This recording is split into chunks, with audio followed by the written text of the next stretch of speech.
Welcome to this special episode of Cooking for Moderately Lazy People. Today, we're going to be wrapping up my fall candy bucket experiment, where I made a few different kinds of candy just to see if I could, and then gave them out to people to rank.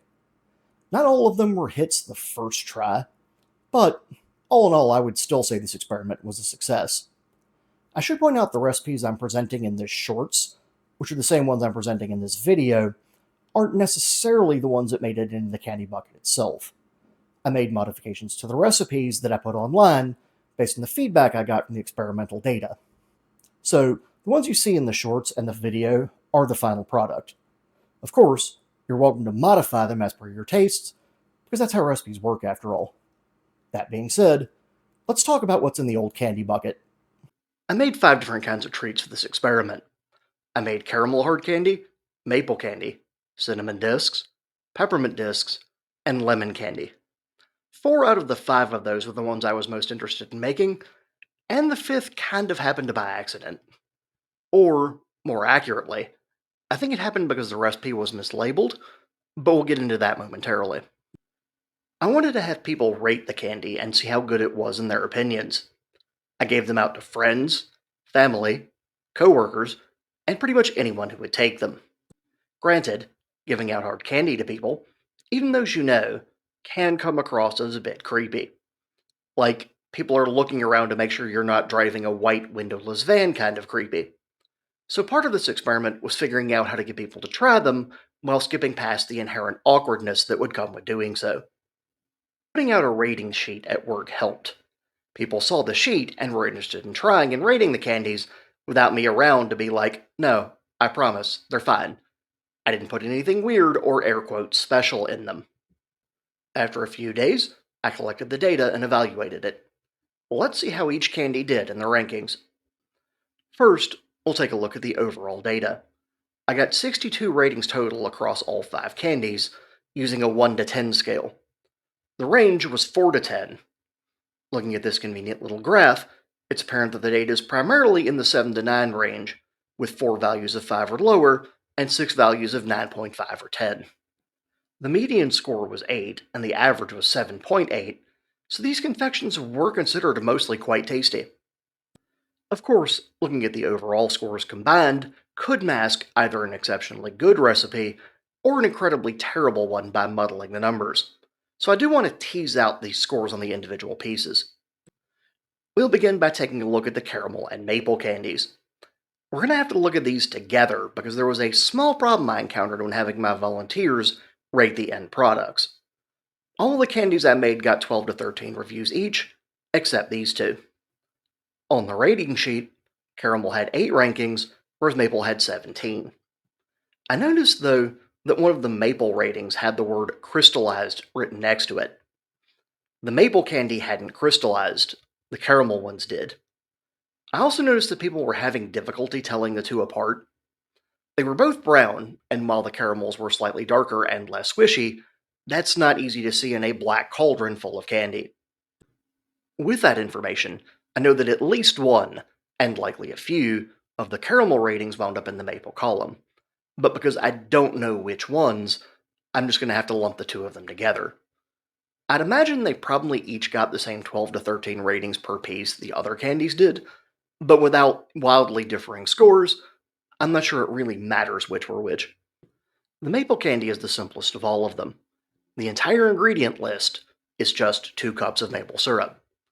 I put the syrup in a steel saucepan with a candy thermometer attached. Since all of these recipes involve a steel saucepan with an attached candy thermometer at some point in the process, I'm just going to refer to that setup as the candy pan from here out to avoid repetition. I just boiled the syrup up to 235 degrees, then I allowed it to cool to 175 degrees. I then stirred it for 5 minutes straight, as vigorously as I could. I've got the video of me stirring sped up quite a bit, but you can still see me changing my grip on the spoon and even switching hands a few times. Turns out, if you're not used to stirring something thick for 5 minutes straight, it can cause your hands to cramp. And this does get thick. Toward the end of the 5 minutes, the maple syrup takes on the color of smooth peanut butter, but is significantly thicker than that. So much so that when I went to put it into the candy molds, I couldn't even pour it. I couldn't even easily manipulate it with a spoon, so I had to resort to pinching off pieces and pressing them into the molds. The original recipe that I used also had an optional half cup of chopped walnuts. I wound up not adding in the nuts because I thought this would end up being a hard candy. It's actually a fairly soft candy, and it dissolves pretty easily in one's mouth, so the nuts could have easily worked here. The first friend of mine that tried the finished product made a comment that it was soft enough that she could drop it into her coffee almost like a maple bomb, similar to a hot chocolate bomb. I relayed that to a different friend who tried that exact thing and really enjoyed it. You should probably forego the nuts if you're going to use them as maple bombs, though. I don't think I want chunks of walnut just floating around in a beverage. I got 55 pieces of maple candy, which was the second smallest run size. You could make more by just adding more syrup, but I'm not sure how that would affect how long you had to stir it. The lowest number of candies I got out of any of the recipes was the caramel discs. I got 44 of those, although it turns out that might not be a bad thing given their shelf life issues. Now, I didn't start out with the intent of making caramel discs. The recipe I searched for was actually for butterscotch candies. The end result, however, was much more caramel than butterscotch, and I think the reason why is the sugar. Generally speaking, butterscotch contains brown sugar and a lot of butter, whereas caramel contains white sugar and less butter. The recipe I found for butterscotch discs contained both. There is 4 tablespoons of butter, 1/2 cup of brown sugar, and 1/2 cup of white sugar. The mix of sugars and the lower amount of butter produced a product that tasted, looked, and smelled much more like caramel than butterscotch. I could try this with more butter and only brown sugar and see how it goes. Maybe that would give me the actual butterscotch I was looking for. For the caramel candies, though, the butter and sugars go into the candy pan with 1/2 cup of water, 2 teaspoons of vinegar, and a pinch of salt. They get brought up to a boil and then up to 270 to 290 degrees without stirring. Once the desired temperature is reached, the mixture is removed from heat and 1/2 teaspoon of vanilla extract gets tossed in. It doesn't really get stirred in, I just kind of sloshed it around a bit. Once it's cooled enough to pour, it goes into the candy molds. If you watched the shorts, you may have noticed I was pouring all of my candies, except the maple, out of a Pyrex measuring cup. I did this because pouring it directly out of the pan into the molds was going to be a significant mess with quite a bit of product loss. To avoid this, I found myself a pretty easy workaround. I took a Pyrex 2-cup measuring cup and put it into a small saucepan half full of water on low heat.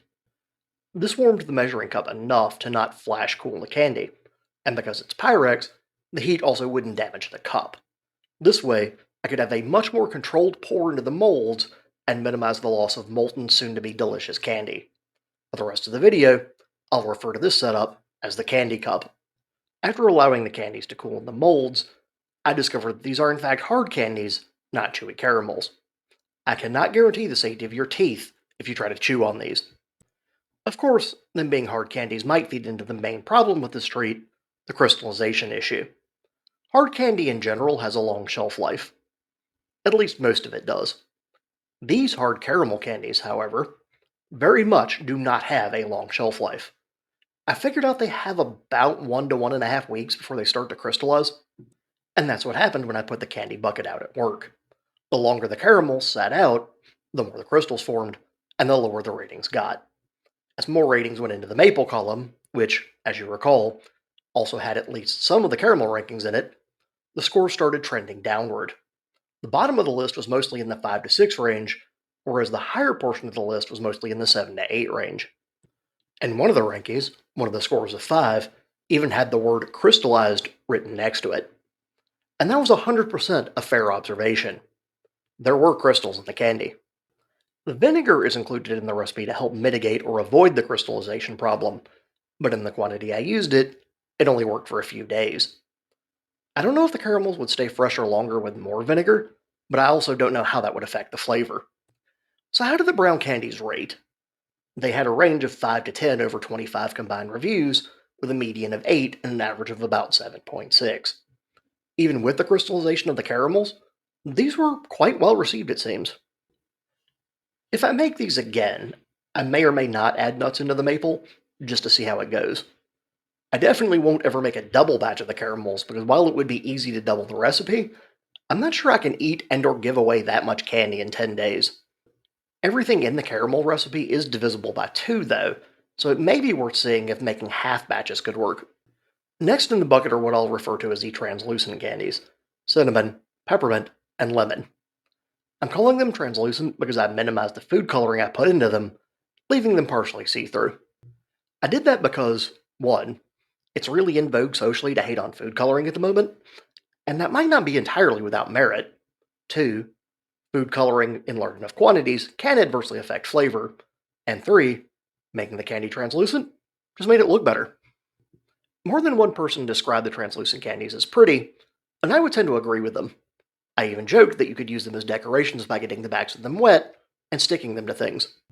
Of course, my roommate shot that idea down by pointing out that you'd be putting highly sugary things out where insects like ants would inevitably be able to find them.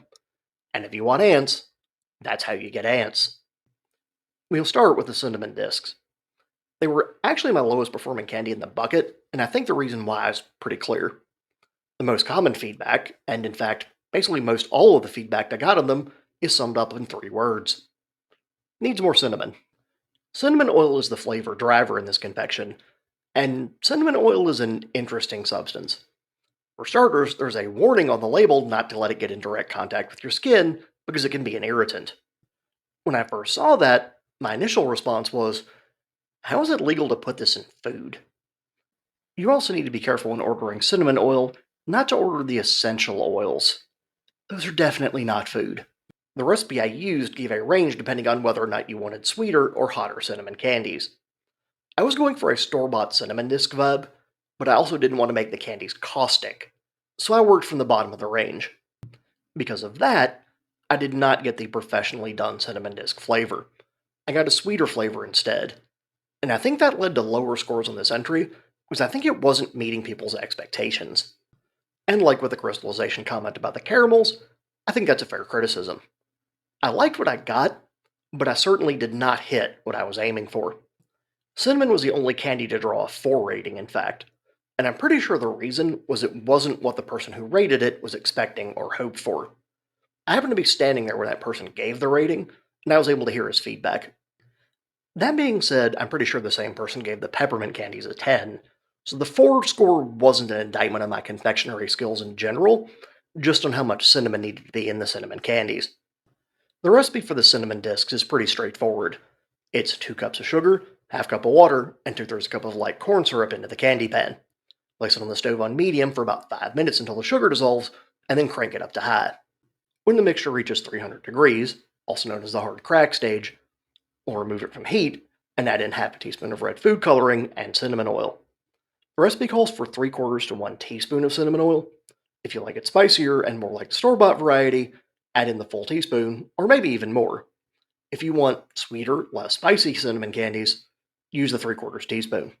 We'll stir that together, then let it cool enough to pour it into the candy cup and then into our candy molds.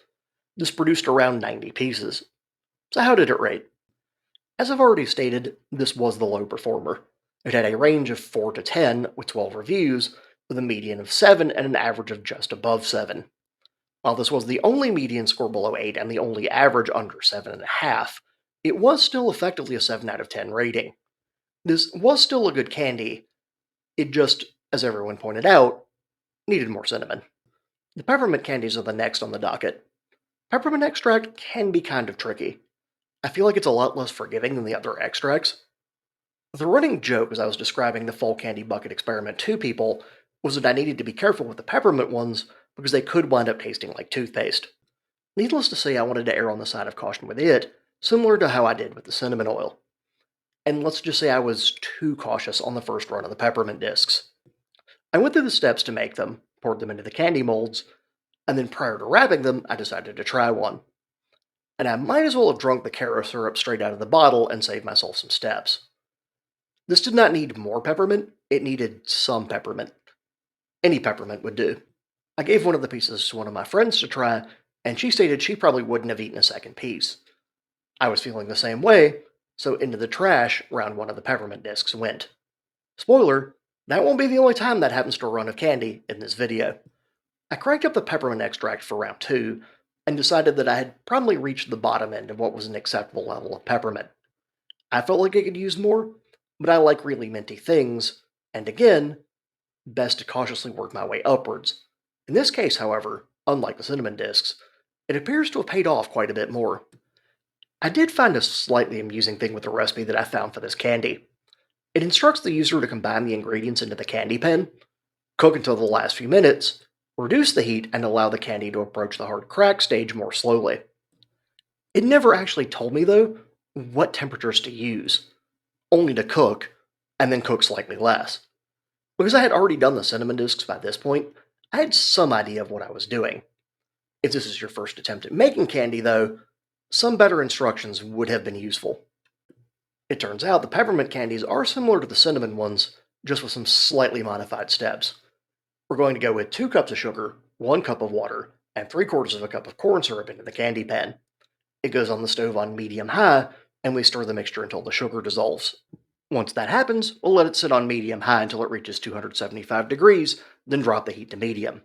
When it reaches 300 degrees, the hard crack stage again, we'll remove from heat and add 3 or so drops of food coloring and up to 1/2 tablespoon of peppermint extract. Although you can certainly use less because, as I stated, I do like me some minty flavor. And you may notice I used green food coloring here. Peppermints would usually be red and white, but because the cinnamon was red and I wanted to drop them all into the same candy bucket, I used green instead. I mean, green is a minty color, right? Once cooled enough, we'll give this the Candy Cup candy mold treatment as well. How did this one rank? Quite well, actually. It had the highest average score of the bunch. It also didn't have a single ranking below 7. The range was 7 to 10 on 12 rankings, the median being 8 and the average being 8.5. I also really didn't receive much constructive criticism on these. Everyone seemed to like them. And that brings us to the final piece of the puzzle, the lemon candies.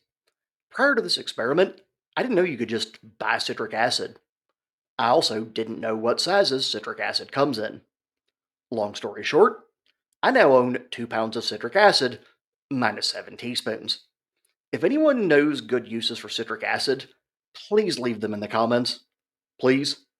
I have about 1.9 pounds of this stuff to still go through.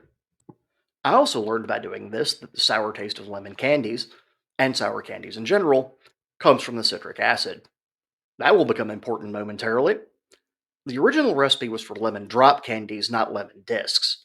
I didn't want to deal with rolling the candies into a rope, though, so I decided to run this just like the other translucent candies by getting it to the hard crack stage and pouring it into molds.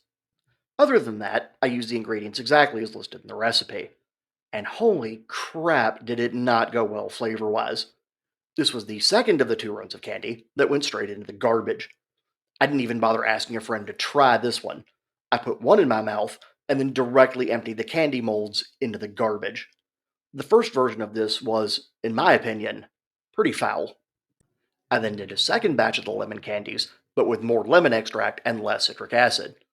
I got a flavor that I found acceptable. I didn't think it was great personally, but I decided to run with it. I'm glad that I did, because I got far better results than I was expecting. As for the recipe, it's pretty similar to the other translucent candies, just without the corn syrup. We're going to put 2 cups of sugar, 1 cup of water, and 1 teaspoon of cream of tartar into the candy pan. We'll put it on medium-high heat and let it go undisturbed until it reaches the hard crack stage. We'll remove it from heat and then add in half a tablespoon of lemon extract and 1 tablespoon of citric acid. We'll also put in about 2 drops of yellow gel food coloring. Stir to combine and allow to cool enough to pour into the candy cup and then into the candy molds. And last but not least, the lemon candy rankings.